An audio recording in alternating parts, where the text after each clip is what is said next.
नवविश्वाचा हा निर्माता, नवविश्वाचा हा निर्माता, ब्रह्मा भाग्यविधाता, प्रभुवस्थानो ऐका त्यांची अद्भुत जीवन गाथा, अद्भुत जीवन गाथा. नवविश्वाचा हा निर्माता.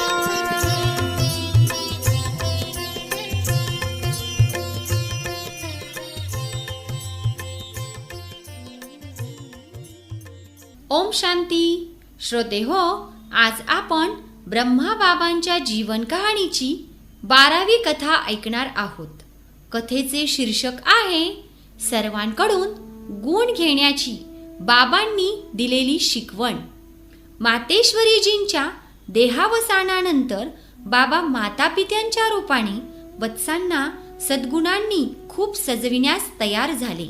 सध्या पतियाळा सेवा केंद्रात ईश्वरी सेवा करीत असलेल्या ब्रह्माकुमारी गुलजार मोहिनी म्हणतात की बाबा ईश्वरी ज्ञान व सद्गुण याबद्दलच्या गोष्टी अनेक प्रकारांनी समजावून सांगत.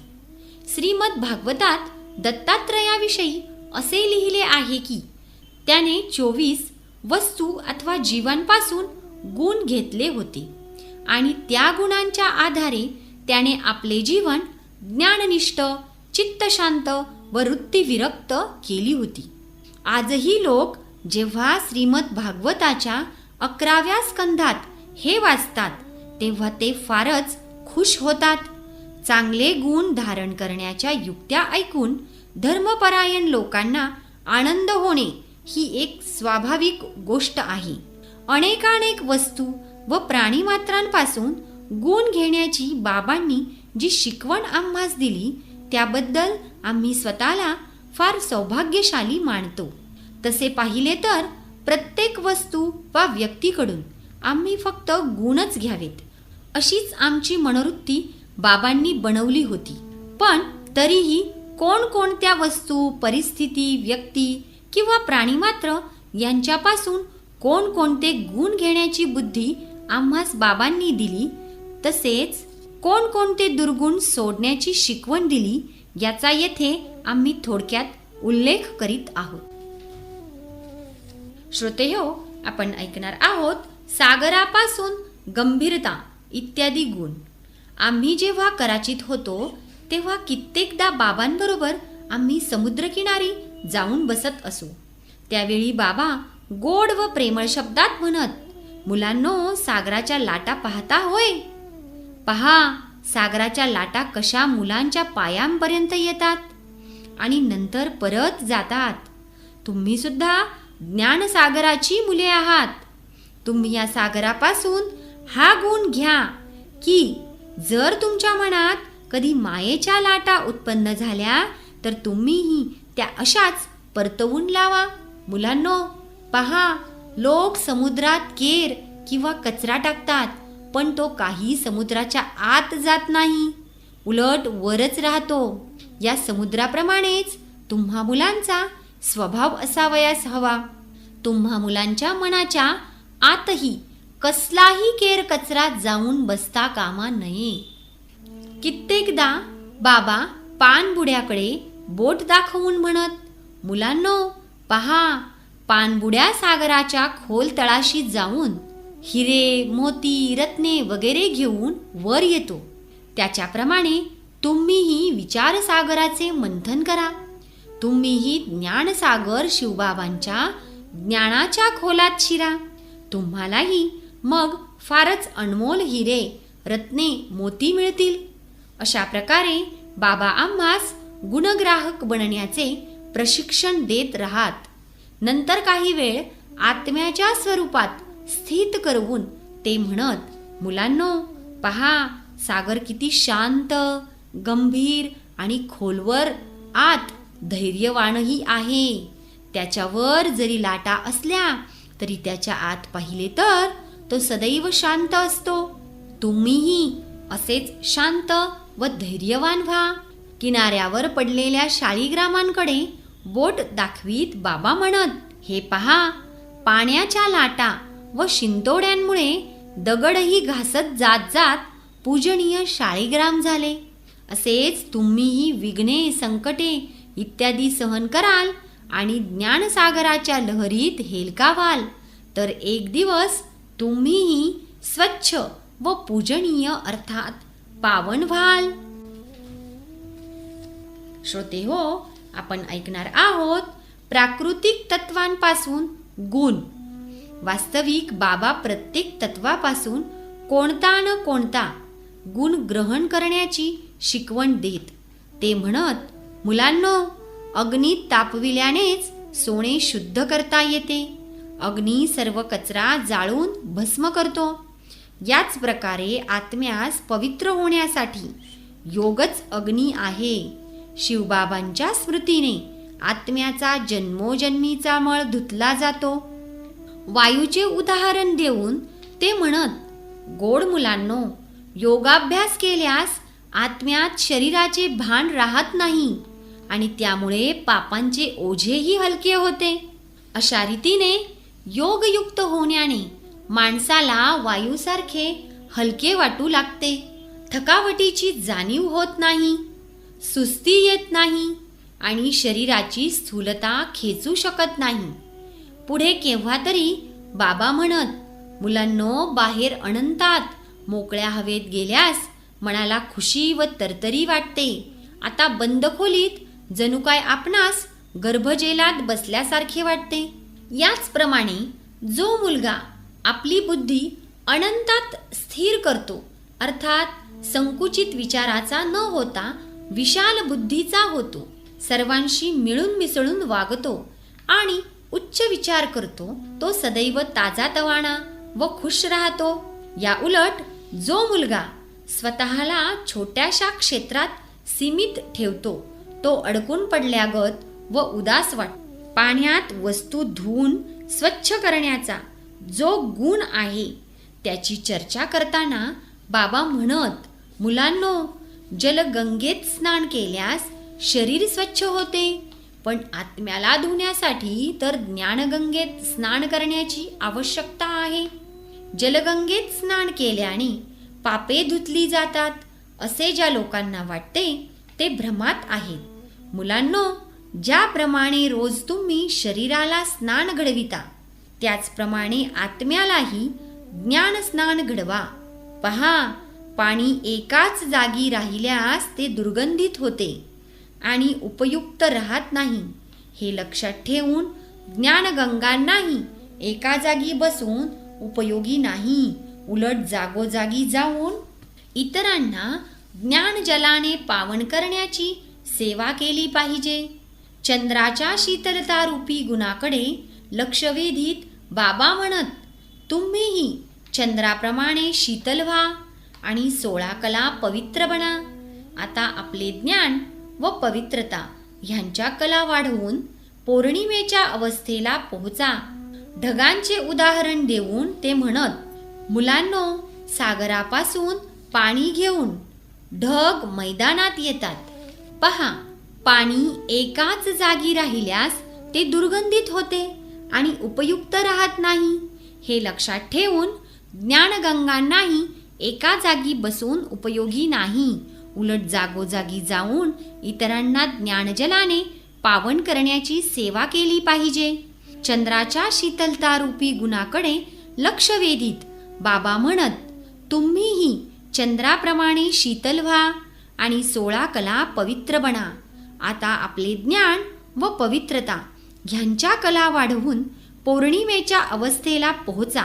ढगांचे उदाहरण देऊन ते म्हणत, मुलांनो, सागरापासून पाणी घेऊन ढग मैदानात येतात आणि त्याचा वर्षाव करून पुढे निघून जातात. त्याचप्रमाणे तुम्हीही येथे ज्ञानसागरापाशी येऊन स्वतःमध्ये ज्ञानजल भरून घेता. नंतर येथून निघून तुम्हाला इतरांवर ते हिरवेगार व्हावेत म्हणून ज्ञानाचा वर्षाव केला पाहिजे. जी मुले येथून निघून वेगवेगळ्या जागी ज्ञानवर्षाव करीत नाहीत, त्यांच्याबद्दल बाबा असेच समजतील की ते ढग भरलेले नाहीत, रिकामेच आहेत. अशा रीतीने प्रत्येक तत्वापासून गुण घेण्याचा पाठ शिकवीत बाबा म्हणत, मुलांनो, आता सर्व तत्वे तमोगुणी झालेली आहेत, कारण सर्व माणसे तमोप्रधान बनलेली आहेत. म्हणून ही तत्वे आता नियम सोडून माणसाला दुःख द्यावयास लागली आहेत.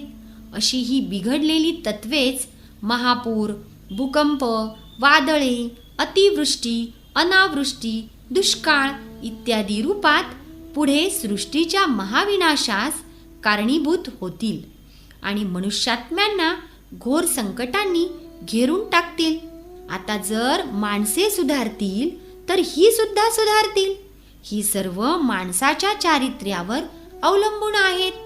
म्हणून तुम्ही प्रथम आपल्या कर्मेंद्रियांना वश करून घ्या आणि योगबलाद्वारे ह्या तत्वांची सुद्धा सेवा करा. योगानेच सारी सृष्टी सत्वप्रधान होते. मुलांनो, आज अज्ञानी लोक सूर्यनमस्कार, वृक्षपूजा, भूमिपूजन, नक्षत्रपूजा, समुद्रपूजा इत्यादी रूपात तत्वांची पूजा करावयास लागले आहेत, पण स्वतः काही सुधारण्याचा प्रयत्न करीत नाहीत. आता तुम्ही हे सर्व सोडून एका शिवबाबांचेच स्मरण करा, म्हणजे ही सर्व तत्वेही वशीभूत होऊन सुखदायी बनतील. श्रोते हो, आपण ऐकणार आहोत फळाफुलांपासून गुण. कित्येकदा बाबा फुलांच्या बगीच्यात घेऊन जात. उभे राहून बाबा त्या फुलांना न्याहाळीत व त्यांचा सुगंध घेत. बाबा म्हणत, पहा, फुले किती पवित्र असतात. ही सर्वांची सेवा करतात. पवित्रता व सेवा हे यांचे दोन मुख्य गुण होत. म्हणून ही देवी देवतांना वाहिली जातात. पहा, ह्यांच्याप्रमाणे काट्यांमध्ये राहूनही आपली कोमलता, सौंदर्य व सुगंध कायम राखा. मुलांनो, जे जे यांच्यापाशी येतात त्यांनाही आपल्या रंगांनी व सुगंधाने प्रफुल्लित करतात आणि त्यांचा मेंदू ताजातवाना करतात. तुम्हीही चैतन्य फुले आहात. ह्यांच्याप्रमाणे तुम्हीही सदैव फुललेली राहा. शिवबाबा या चैतन्य बगीच्याचे माळी आहेत. त्यांनीच तुम्हाला काट्यांची फुले बनविली आहेत. पूर्वी तुम्ही काटे होता. तुमच्यात काम, क्रोधादी विकार होते आणि त्यामुळे तुम्ही दुसऱ्यांना दुःख देत होता. आता तुम्ही फुलांप्रमाणे पवित्र व्हा आणि दिव्य गुणरूपी सुगंध धारण करा व काटा बनण्याचे अर्थात दुसऱ्यांना दुःख देण्याचे सोडा. सर्वात मोठा काटा आहे काम विकाराचा. हा जन्मोजन्मी दुःख देत राहतो. क्रोधाचा काटा सुद्धा काही कमी नाही. हे दोन तर फार मोठे काटे आहेत. आज सर्व माणसे काटे आहेत. एकमेकांना दुःख देण्यास निमित्त झालेले आहेत. हे कलियुगी जग तर एक जंगलच आहे. आता शिवबाबा येऊन ज्ञानवर्षावाने त्याचे नंदनवन करीत आहेत. तुम्हा मुलांची ही जी चैतन्य मानवी फुलवाडी आहे, त्यात शिवबाबा जेव्हा येतात तेव्हा प्रत्येक फुलांचा सुगंध घेतात. प्रत्येक मुलात वेगवेगळ्या प्रकारचा सुगंध आहे. बाबा प्रत्येक फुलाचा गुण सांगत. ते म्हणत, पहा, गुलाबाच्या फुलात आपल्या सुगंधाने मोहित करण्याचा गुण आहे. त्याची बनावट व रंगढंगही छान असतो. तुम्ही सुद्धा गुलाबाप्रमाणे सुगंधी व्हा आणि सदैव फुललेले अर्थात हर्षितमुख राहा. कमळाच्या फुलात हा गुण आहे की ते पाण्यात व दलदलीत राहूनही त्यापासून आलिप्त राहते. तुम्ही सुद्धा हा त्याचा गुण उचलला पाहिजे. अर्थात या विकारी जगात राहूनही त्यापासून आलिप्त राहा. ज्या दिशेला सूर्य असतो त्या दिशेला सूर्यफूल आपले तोंड वळविते. हा त्याचा गुण तुमच्या जीवनात उतरावयास हवा. तुमचे मन नेहमी ज्ञानसूर्य परमपिता परमात्म्याकडे लागावयास हवे. तुम्ही सदैव सूर्यफूल होऊन राहा. अर्थात एक शिवबाबांकडूनच सल्ला घ्या आणि ब्रह्माबाबांचे अनुकरण करा. रातराणीचे फूल रात्री फार सुगंध देते. तुम्ही सुद्धा रातराणीच्या फुलाप्रमाणे या कलियुगरूपी रात्रीत सर्वांना दिव्य गुणांचा सुगंध द्या. अशा प्रकारे बाबा चमेली, चाफा, मोगरा इत्यादी फुलांचे गुण सांगत. ते म्हणत, ही फुले जरी लहान असली तरी त्यांच्यातील सुगंध फार चांगला असतो. नंतर बाबा रुईच्या फुलाचे उदाहरण देत म्हणत, रुई फुलाप्रमाणे कडवट होऊ नका. पहा, लोक शिवबाबांना रुईचे फूल वाहतात. तुमच्या स्वभावात जो कडवटपणा असेल तो शिवबाबांच्या हवाली करा. तो त्यांना भेट म्हणून द्या. लाजाळूच्या झाडाचे उदाहरण देऊन बाबा म्हणत, लाजाळूला हात लावताच ते कोमेजते वा संकोचते. तुम्ही तसे बनता उपयोगी नाही. अर्थात तुम्हाला कोणी कडवटपणे बोलले की तुमचा चेहरा कोमेजता कामा नये. धोत्र्याच्या फुलाचे वर्णन करताना बाबा म्हणत, धोत्र्याचे फूल रंगरूपाने व दिसायला फार छान असते, पण त्यात जरा सुद्धा सुगंध नसतो. धोत्र्याच्या फुलाप्रमाणे तुम्ही होऊ नका. अर्थात तुमच्यात दिव्य गुणांचा सुगंध अजिबात नसावा, केवळ देखावा मात्र असावा, असे होता कामा नये. नंतर कधी बाबा म्हणत, मी येथे म्हणजे पांडव भवनमध्ये बगीचात सर्व प्रकारची फुलझाडे लावणार आहे आणि जी मुले बाहेरून येथे येतील त्यांना विचारेन की सांगा बरे, तुम्ही लाजाळूची, धोत्र्याची किंवा रुईची फुले तर नाहीत ना? तुमच्यात कोणत्या फुलाचा गुण आहे? ज्या मुलांमध्ये दिव्य गुणांचा सुगंध नसेल किंवा जी कमळाच्या फुलासमान न्यारी व प्यारी होऊन राहत नसतील, त्यांना माझे बोलणे ऐकून लाज वाटेल आणि ती दिव्य गुण धारण करण्याच्या पुरुषार्थास लागतील. एखादा वत्स जेव्हा बाबांना कधी फुलांचा हार भेट म्हणून देई, तेव्हा बाबा म्हणत, छे छे मुलांनो, मला तर तुम्ही चैतन्य अथवा मानवी फुले हवीत, जी मी सतयुगी सृष्टीरूपी बगीचात लावू शकेन. मुलांनो, साधू संन्यासी व महात्मा लोकच जन्मोजन्मी तुम्हा आत्म्यांकडून फळे व फुलांचे हार भेट म्हणून घेत आले आहेत. पण मी कोणी साधू संन्यासी नाही. मी तर तुम्हा सर्व आत्म्यांचा पिता आहे. मी तुमच्याकडून फुले घेण्यासाठी नव्हे, तर तुम्हाला फुले बनविण्यासाठी आलो आहे. पण कित्येक मुले आतापर्यंत काट्यांपासून बदलून कळ्या बनलेली आहेत. अजून ती फुललेली नाहीत आणि ज्याद्वारे ती इतरांची सेवा करू शकतील असा सुगंधही त्यांच्यात नाही, असे माझ्या पाहण्यात आलेले आहे. आता प्रत्यक्ष त्यांचीही देखभाल व सेवा करण्याची गरज आहे. अजूनही त्यांच्यावर माळ्याने पूर्ण लक्ष ठेवण्याची आवश्यकता आहे. अन्यथा कित्येक मुलांना मायारूपी पक्षी मोठं होण्यापूर्वीच खाऊन टाकते किंवा कित्येक मायेच्या वादळांमुळे खाली पडून जातात. मुलांनो, बाबाला पुष्पगुच्छ देऊ इच्छित असाल तर त्यासाठी हा पुरुषार्थ करा. अन्य जी काट्यांसारखी माणसे आहे त्यांना फुले बनवा. नंतर त्यांची ज्ञानसेवा करून त्यांच्यात दिव्य गुणांचा सुगंध भरा आणि त्यांना एकत्र करून बाबांपाशी घेऊन या. त्यांना परस्पर प्रेमसूत्राने बांधून आणणे म्हणजे जणू बाबांपाशी पुष्पगुच्छ घेऊन येण्यासारखे आहे.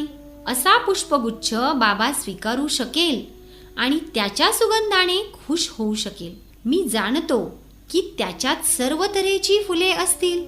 कित्येक तर फुले नव्हेत, हिरवी पानेच असतील. पुष्पगुच्छाची ती शोभा वाढवतील.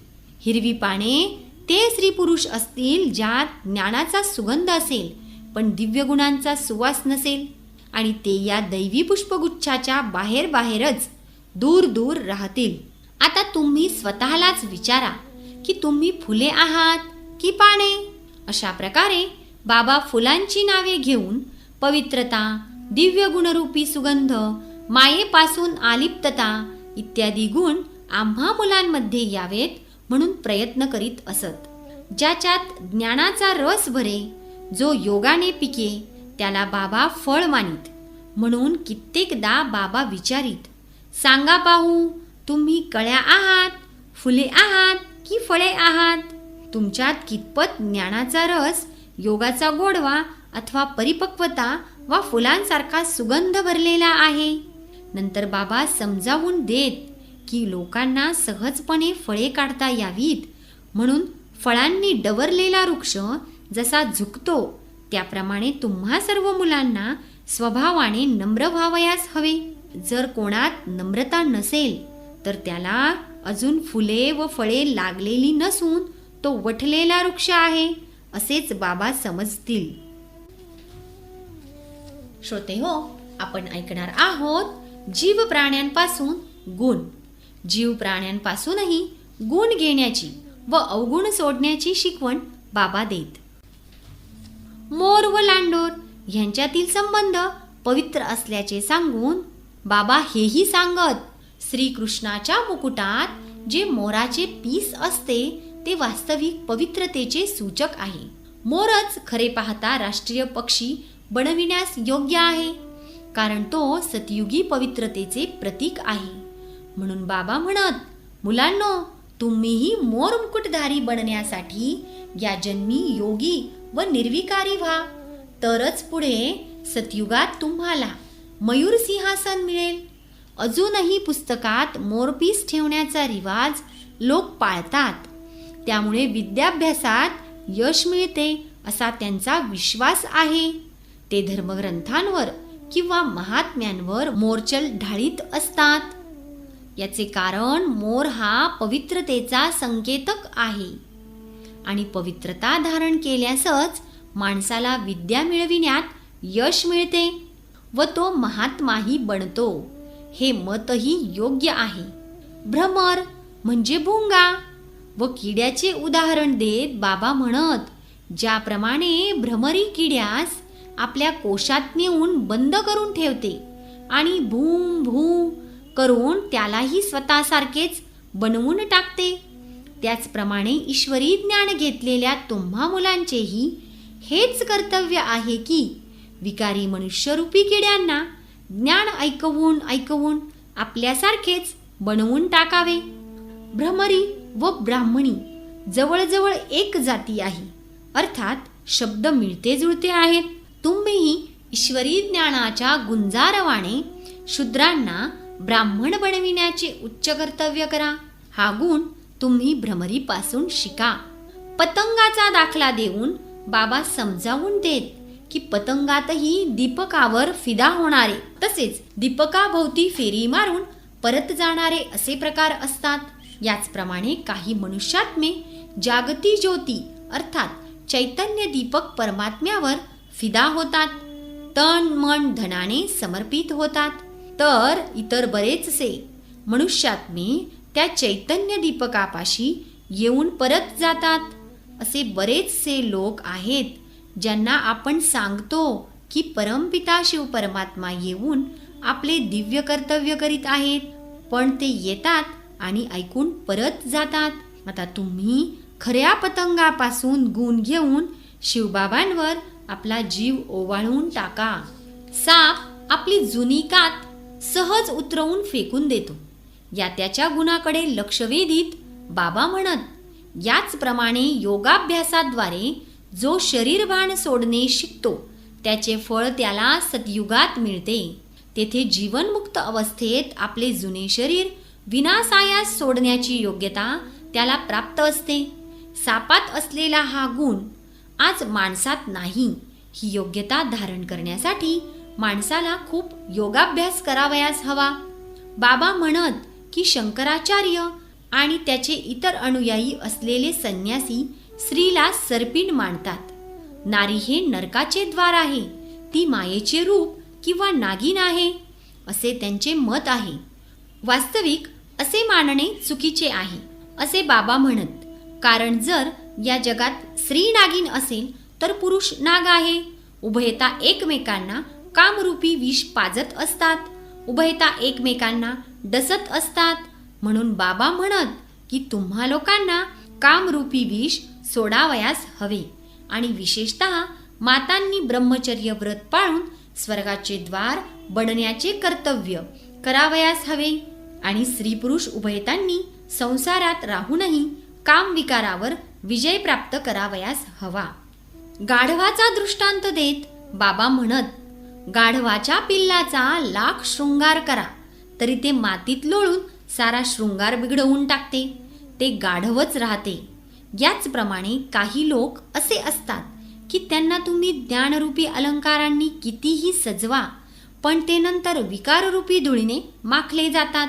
तुम्ही मुलांनी असे करता कामा नये.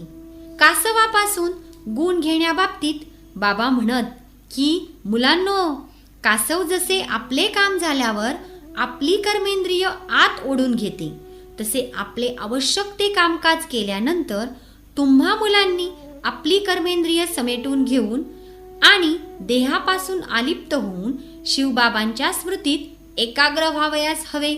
मधमाशी सर्व फुलांपासून रस घेते, हा गुण तर तिच्यात आहेच, पण तिचे दुसरे वैशिष्ट्य म्हणजे सर्व मधमाशा आपल्या राणीच्या मागे मागे जातात. जेव्हा राणी एक मोहोळ सोडून जाते तेव्हा सर्व मधमाशाही ते सोडून जातात. राणीच्या मागे त्या सदैव जात असतात. मधमाशीचा दृष्टांत देत बाबा म्हणत की कल्पाच्या अंती सर्व मनुष्यात्मेही अशाच प्रकारे शिवबाबांच्या मागे मागे परमधामरूपी मोहोळाकडे कूच करतील. हंस पक्षात मोती टिपण्याचे वैशिष्ट्य असते. त्याचे उदाहरण देताना बाबा नेहमी म्हणत की तुम्ही वत्स परमहंस आहात, कारण तुम्ही ज्ञानरूपी मोती टिपता आणि तुमच्यात विवेकही आहे. तुम्ही बगळ्यांचा संग करता कामा नये, कारण हंस आणि बगळ्याचे कधीही जमत नाही. मायेची तुलना बाबा अजगर व मगराशी आणि ज्ञानवान वत्साची तुलना हत्ती अथवा गजाशी करीत असत. बाबा म्हणत, मुलांनो, सदैव सावध राहून चाला. मायारूपी मगर कधी तुम्हास पकडेल याचा नेम नाही. शिवबाबांची आठवण करीत राहाल तर मायारूपी मगरापासून सुटाल. अन्यथा माया अशी अजगर आहे की ती माणसाला अख्खा गिळून टाकते, अर्थात त्याचे सारे ज्ञान खाऊन चट्ट करते. शहामृगाबद्दल बाबा सांगत की या पक्ष्याची मान उंटासारखी तर शरीर पक्षासारखे असते. याचे धड काहीसे मोठे असते. या पक्षाविषयी एक मजेदार गोष्ट ऐकिवात आहे. एकदा कोण्या एकाने शहामृगाला म्हटले, उड. तेव्हा शहामृग म्हणाला, मी तर उंट आहे, मी कसा उडू शकेन? मग त्याला सांगण्यात आले की बरे, जर तू उंट आहेस आणि उडू शकत नाहीस तर हे सामान लादून घेऊन चल. त्यावर तो म्हणाला, मी सामान लादून घेऊन चालू कसा शकेन? मी तर पक्षी आहे. तात्पर्य काय की तो काहीच करू इच्छित नव्हता. उगाचच प्रत्येक म्हणण्याला कोणते ना कोणते उत्तर देत होता. केवळ बहाणेबाजी करीत होता. तेव्हा या पक्षाचे उदाहरण देत बाबा म्हणत की जी ज्ञाननिष्ठ मुले असतील ती कधीही एखादे कार्य करण्याच्या वेळी बहाणा सांगणार नाहीत आणि शहामृगाप्रमाणे नकारही देणार नाहीत. पण ज्यांच्यात ज्ञानधारणा पूर्ण नसेल किंवा आळस असेल ते शहामृगाप्रमाणे कोणती ना कोणती सबब सांगून वेळ मारून नेतील. बाबा म्हणत की तुम्ही शहामृग नका होऊ. उंटाचे उदाहरण देत बाबा सांगत की तो जेथे लघवी करतो तेथेच त्याचा पाय घसरतो आणि तो खाली पडतो. इतके मोठे शरीर असूनही त्याला हे समजत नाही, ज्या लोकांचे मन कामविकाराने उत्पन्न झालेले शरीर पाहून घसरते आणि धर्मभ्रष्ट होते त्यांच्याबद्दल बाबा म्हणत, हे तर उंटाप्रमाणे लघवीत घसरतात. हे किती घाणेरडे कर्म आहे हे त्यांना समजत नाही.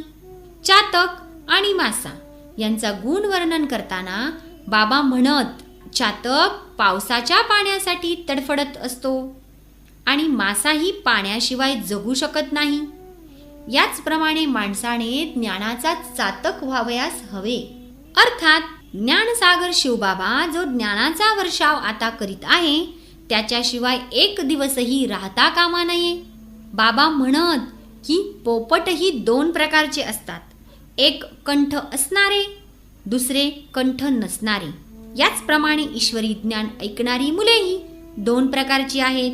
एकतर ती जी ज्ञान ऐकल्यावर दुसऱ्यांनाही ज्ञान ऐकवितात, आणि दुसरी ती जी ऐकतात खरे पण दुसऱ्यांना ऐकवू शकत नाहीत.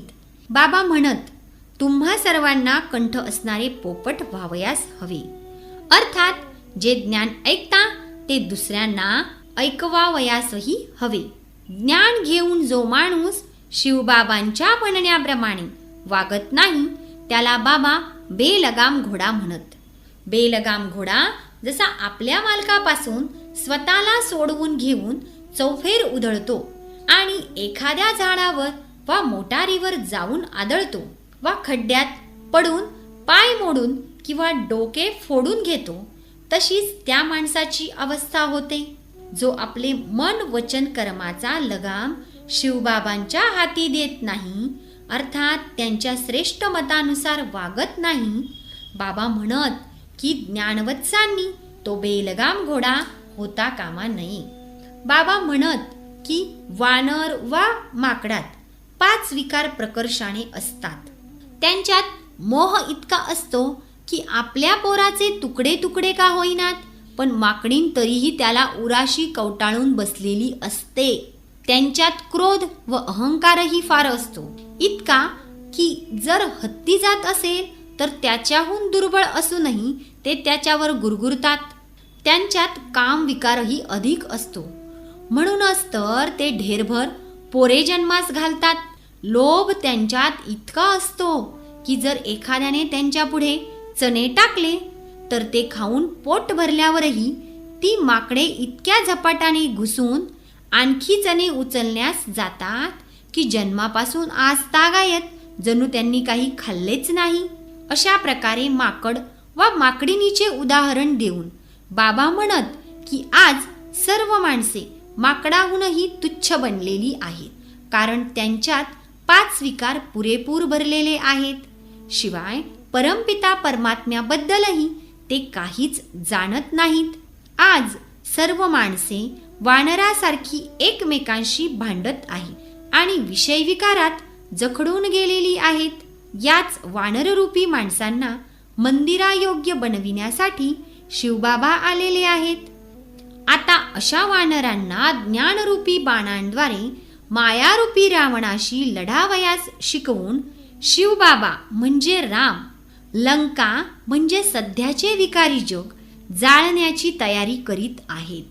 म्हणून तुम्हा सर्वांना वानरपणा सोडून माकडिणीसारखा असलेला मोह व ममता यांचा त्याग करून आणि रामाच्या म्हणजे शिवबाबांच्या वानरसेनेत भरती होऊन मायारूपी रावणावर विजय मिळवावयास हवा. पुराणात लिहिलेले आहे की शिव जेव्हा मोहिनीला पाहून कामातूर झाला तेव्हा त्याच्या बीजापासून विंचवासारखे विषारी प्राणी जन्मले. बाबा सांगत असत की अज्ञानी लोकांनी शिवबाबांवर हा खोटा आरोप लादलेला आहे, कारण वास्तविक हा शिवबाबांच्या मुलांना अर्थात मनुष्यात्म्यांना लागू पडतो. जेव्हा मनुष्यात्मे द्वापार युगात आपले मूळचे स्वरूप विसरून पतित होतात तेव्हा ते काम विकाराच्या अधीन होतात. त्या काळापासून त्यांची जी संतती जन्मास येते ती विंचवासारखी असते, अर्थात त्यांच्यात दुसऱ्यांना दुःख देण्याचा स्वभाव नसतो.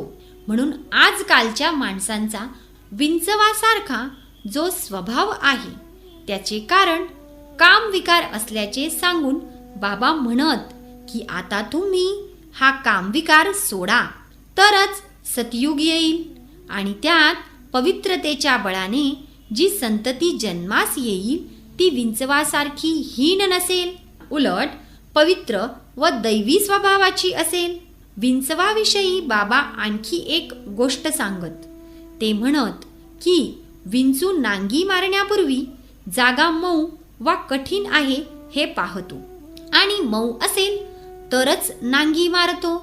म्हणजे नांगी कोठे मारावी व कोठे मारू नये एवढी अक्कल विंचवात असते. ज्ञानवान माणसाने विंचवाचा हा गुण घ्यावयास हवा. अर्थात ईश्वरी ज्ञान कोणास द्यावे व कोणास देऊ नये हे त्याला कळावयास हवे. अशा रीतीने विषारी प्राण्यांपासूनही चांगले गुण घेण्याची शिकवण बाबा देत. ज्या लोकांची दृष्टी वृत्ती सदैव काम विकारयुक्त असे त्यांच्याबद्दल बाबा म्हणत की हे तर कामासक्त कुत्रे होत. जसे कुत्रे कित्येक पिल्ले जन्मास घालतात आणि त्यांच्यात काम वासना फार जास्त असते तसे हे लोक होत.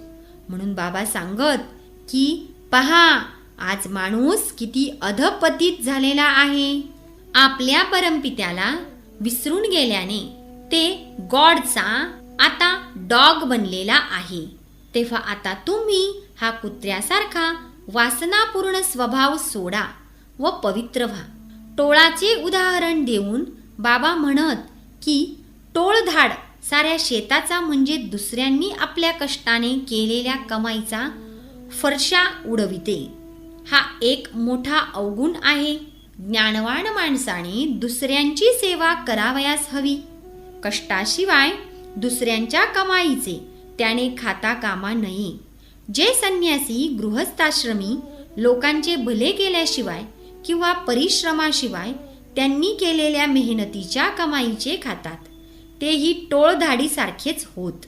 बाबा म्हणत जसे घुबडाला दिवसाचे दिसत नाही इतपत की सूर्यच दिसत नाही किंवा वटवाघूळ जसे उलटे लटकलेले असते तसेच आजकालची माणसे जणू उलटी लटकलेली आहेत आणि त्यांना अवतरित होऊन ज्ञानप्रकाश पसरवीत आपले दिव्य कर्तव्य करीत असलेला ज्ञानसूर्य परमपिता परमात्मा दिसत नाही. ते शरीराला आत्मा मानून बसलेले आहेत. कल्पाचे आयुष्य कोट्यवधी वर्षे समजून चालले आहेत आणि गीतेचा भगवान अजन्मा परमात्म्याऐवजी 84 जन्मांच्या फेऱ्यात येणाऱ्या श्रीकृष्णाला मानून बसलेले आहेत आणि अशा रीतीने उलटे लटकून राहिलेले आहेत. अर्थात घुबडाप्रमाणे आंधळे बनलेले आहेत. म्हणून माणसाने आता ईश्वरी ज्ञान घ्यावयास हवे. तरच त्याला ज्ञाननेत्र प्राप्त होऊन तो घुबडाचा बदलून ईश्वराचा पुत्र बनेल. अशा रीतीने बाबा प्रत्येकापासून गुण घेण्याची आणि त्यांच्यातील आपल्याला न आवडणारे अवगुण सोडण्याची शिकवण देऊन वत्सांना गुणवान बनवीत. तर श्रोते हो, पुढील भागात आपण ऐकणार आहोत जसे केळीच्या पानात पान तसे ज्ञानी याच्या बोला बोलात ज्ञान. ओम शांती.